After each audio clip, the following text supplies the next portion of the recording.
And welcome everybody to another edition of the GSMC Football Podcast, brought to you by the GSMC Sports Network. As always, I'm your host, Kenneth Grunfelder, and it's great to have you guys here on this Friday, March 22nd. We have a lot to talk about on the show today, but before I get into that, just want to remind you guys, as always, to tip or donate and get your comments recognized, make sure to go to the following link. That is GSMCPodcast.net. Again, that really helps the show, makes the show more interactive between myself, the host, and you guys, the viewers. Again, that is GSMCPodcast.net, and it is displayed on the ticker at the bottom of the show segment down below. So already, we are off to a much better start than we were yesterday because didn't know what day it was and then said the old link. But I was told in our production meeting that the old link still does work. So that's good to know. But yeah, so let's get into what we are going to discuss for today. So starting off the show, we're going to talk about there being some level of optimism for the Jets in 2024. So we'll get into that. Some of the free agent signings seem to be confident going into this season. So we'll talk about that in a second. Then in the second part of the show, we'll talk about RG3's comments recently, basically telling Caleb Williams, do not say no to the Bears, basically. So I'll talk about that, and should Caleb Williams say no to the Bears. So we'll get into that. Then in the third part of the show, I'll talk about some of the teams that are primed for improvement in 2024 after free agency. And then in the final part of the show, I'll talk about the Chargers opening up, about the Keenan Allen trade, why that had to happen. Yeah, so that is the rundown for the show. So let's get into the first topic, which is talking about the Jets. So I have talked about the Jets a decent amount recently because, you know, some of their signings, signing Tyron Smith from the Cowboys and most recently signing Mike Williams, the old now Chargers wide receiver, former Chargers wide receiver. And, you know, them two and also Javon Kinlaw, they seem to be optimistic about the Jets' upcoming season. You know, Tyron Smith expressed enthusiasm about contributing to the winning culture with the Jets. He said, you know, the Jets signed him to a one-year deal worth $20 million. Mike Williams also talked about how he thinks it's going to be great pairing up with Aaron Rodgers and that, you know, both players really see potential with this team. And also Javon Kinlaw as well had some positive comments. He was another guy that was added, obviously, was with Robert Saleh in San Francisco. The Jets bring him over to be part of that defensive line. So he also feels confident about the Jets going into 2024. He thinks that big things can happen for them. Well, all three players think that. Now, yeah, so Tyron Smith did talk about, you know, the winning culture. I guess building a winning culture. That's really what it comes down to. Because if you're saying the winning culture with the Jets, well, the Jets really haven't done a lot of winning. But with this team, can they build a winning culture? I think so. But there is a but in that. There's definitely things you could point to where you could say, well, I don't think that's going to happen. You could look at the coaching staff. You could look at the players that they did bring in and their past injuries. Tyron Smith and Mike Williams are guys that have gotten hurt over the years. Tyron Smith played in 13 games last season. You know, I think the previous season he played in either 2 or 4 games. I mean, I know I looked at it earlier in the week, but, you know, he has missed significant time over the course of his career. But if he is healthy, he is one of the best left tackles in the NFL. And what did the Jets really need to prioritize in this offseason? Is fixing that offensive line. And at least on paper, they have done that. They signed Tyron Smith. They signed John Simpson. They also traded for Morgan Moses. So they really made an effort to fix this offensive line, which is huge, especially when you have Aaron Rodgers coming off of that Achilles injury. And you bring in another weapon, a big target in Mike Williams, who, again, if he's healthy, that definitely can be a good signing for the Jets. And again, it's not a long-term commitment. So again, if it doesn't work out, then he's gone after 1 year. But for me, I think I did say this. I'm going to be in the minority because I think most people will look at the Jets and say it's going to fall apart. Even Jets fans themselves. I mean, I have coworkers that are Jet fans, family, friends. A lot of people that I know associate themselves with the Jets and are Jet fans. And most of them are not confident. They were confident going into last year, somewhat confident, and then that confidence just went out the window when Aaron Rodgers went down and got hurt. The talent is there.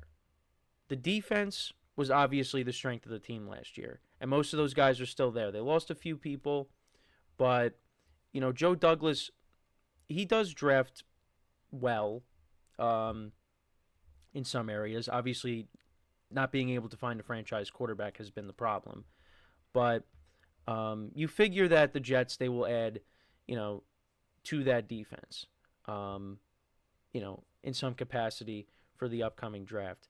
The offense has been mainly the problem, and their inability to find that franchise quarterback. That's why they went out and they got Aaron Rodgers. And, of course, that didn't really pan out the first season because, again, he got hurt. So in year 2, you're hoping for a redo, and we get to actually see what this Jets team is capable of with the healthy Aaron Rodgers. Now, he's 40 years old. So, coming off of a significant injury with the Achilles, there are some question marks there. But for me, I think that if Aaron Rodgers is healthy and he gets good protection, there's no reason why this Jets team can't make the playoffs. They brought in Allen Lazard to be that number 2 wide receiver to Garrett Wilson, and it didn't pan out. Now you're bringing in Mike Williams, a big wide receiver, which I think really helps Aaron Rodgers, and it really helps Garrett Wilson too. Gives you another threat at the wide receiver position, so the whole defense is not focused on him, not focused on Breece Hall. Now again, I don't look at Mike Williams as a top 5 wide receiver, but I think he's had big games in his career, and he did get off to a good start before he got hurt last season. So who's to say he can't bounce back and be a valuable asset to this Jets offense? I think if he's healthy, yeah, I think he can go out there and make an impact, and especially when he has a Hall of Fame quarterback like Aaron Rodgers throwing him the football. So again, you could call me crazy and being optimistic about this team. I'll be the one to do it. Now, with Rodgers being healthy, yeah, that kind of blocks all the, flaws that maybe Nathaniel Hackett has as a play caller because they worked so well together in Green Bay. But again, it's because it's Aaron Rodgers. I mean, the reason why it didn't work out last year is because, Zach Wilson was not the answer. And, yeah, this offense was for Aaron Rodgers, not for Zach Wilson. And, yeah, again, that's why Nathaniel Hackett got the job. I mean, that's what a lot of people will say, is he got the job because the Jets were going after Aaron Rodgers. I mean, they got him first, and then shortly after that, they got, Aaron Rodgers came out and said that he intends to play with the Jets on the Pat McAfee show. So it wasn't a weird coincidence. They were planning this, which I again, most people know that, but I'm just, reiterating that.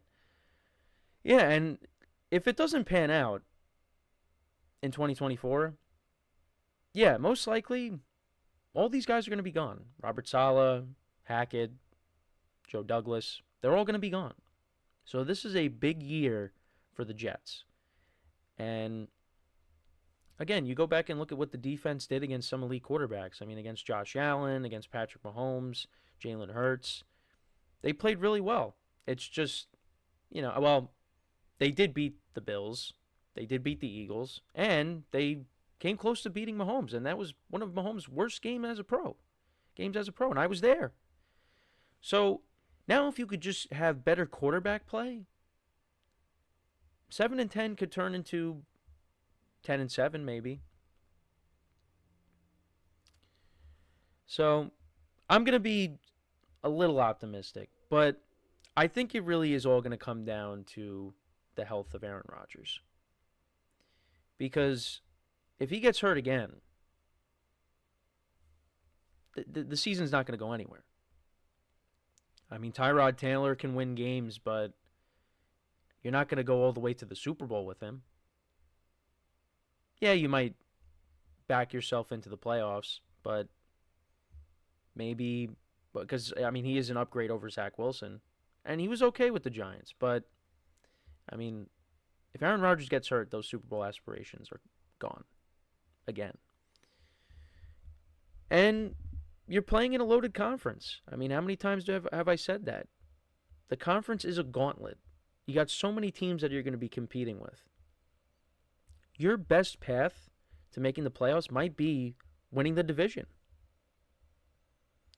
And there's definitely a chance. There's definitely a chance because the Bills, they're going through a lot of changes. The Dolphins let go of some guys on defense as well. Although, they did, add some people. They added Poyer. They added Shaq Barrett. I mean, again, not huge signings, but again, they tried to, replace some of the guys that they had to get rid of. So Poyer stays in the division, going from the Bills to the Dolphins. Again, that might be their best path to making the playoffs is winning the AFC East. And with a healthy Aaron Rodgers, they could do that. They could do that. I mean, Joe Douglas went out and he addressed the offensive line. So, it's not like, because in the beginning, there were some comments that the offensive line was fine. And everyone's like, no, it's not. You got to fix it. Now, did he fix it? Well, we got to see when these players take the field. But he did address it. But it could also go another way. I mean, I talk about the Giants. They've tried. I mean, the Giants have made a lot of offensive lineman moves this offseason. They've signed a lot of guys for depth. And, we'll see what ends up. I mean, and, you drafted Andrew Thomas. Well, that was Dave Gettleman. You also, now Joe Shane drafts Evan Neal. He drafts John Michael Schmitz. So the Giants have made a lot of moves on the offensive line. But it still hasn't really panned out. But, yeah, Dave Gettleman made moves, bringing in Nate Solder. And he signed, Patrick Omame from the Jaguars back in the day. I mean, he made moves. To try to, and he drafted Andrew Thomas. He made moves to try to improve the offensive line as well. It just did not pan out. So it could be that for the Jets, or it could be like when the Chiefs, they fixed their offensive line in one offseason. They drafted 2 linemen, right? Well, they drafted Creed Humphrey, I know that. They signed Joe Tooney, and then I think they signed Orlando Brown. So I don't know if they might have drafted, because Trey Smith, I think, did they draft him the year they drafted Creed Humphrey? I have to go back and look. But still, the year after they lost to the Bucs in the Super Bowl, they fixed their offensive line in one offseason. So the Jets could be that. Or they could be like the Giants, where you're going through that constant cycle of, signing guys, drafting guys, and it's just not panning out. And it's funny how the guys that I mentioned being optimistic about the Jets are all of their acquisitions, or some of their new acquisitions. Javon Kinlaw is confident and optimistic. Tyron Smith is optimistic. Mike Williams is optimistic that they really can have something good here with the Jets. And only time will tell. I think the Jets have to be better next year. It can't be another 7-10 season. But it's been a while, and maybe them beating the Patriots the final week of the regular season, maybe that's turning the page. Sending Bill Belichick into the sunset with the Patriots, ending his time with the Patriots with a loss. Maybe the script is going to flip for the Jets, and maybe in 2024 they will be a really good team. Because on paper, yes, they can be a very good team, but now they just have to go out there and do it. And I think they can, although if anything like last year happens, you could come back and say that I was wrong, which is fine. But I'm willing to do it. I'm willing to do it for my Jet fans, my family that are Jet fans, my friends, my coworkers. I'm willing to do it for you. and be optimistic. And again, I've been called out about how pessimistic I've been, especially with, the team you see behind me, the Yankees. So I'm gonna be optimistic and say that the Jets will bounce back and they will be a playoff team next year. I'm saying this way too early. It's March 22nd. And we got to see what ends up happening in the draft. That's the other thing, too. The draft. They could add another receiver. Like I said, address the defense. There's still more moves to be made for the Jets. So let's be optimistic, or at least I'll try to be. So with that, we're going to take our first break of the show. And then when we come back, we're actually going to talk about Caleb Williams. And should Caleb Williams say no to the Bears? So that's what we will discuss when we come back from our first break of the show. So with that being said, stick around and we'll be right back here on the GSMC Football Podcast.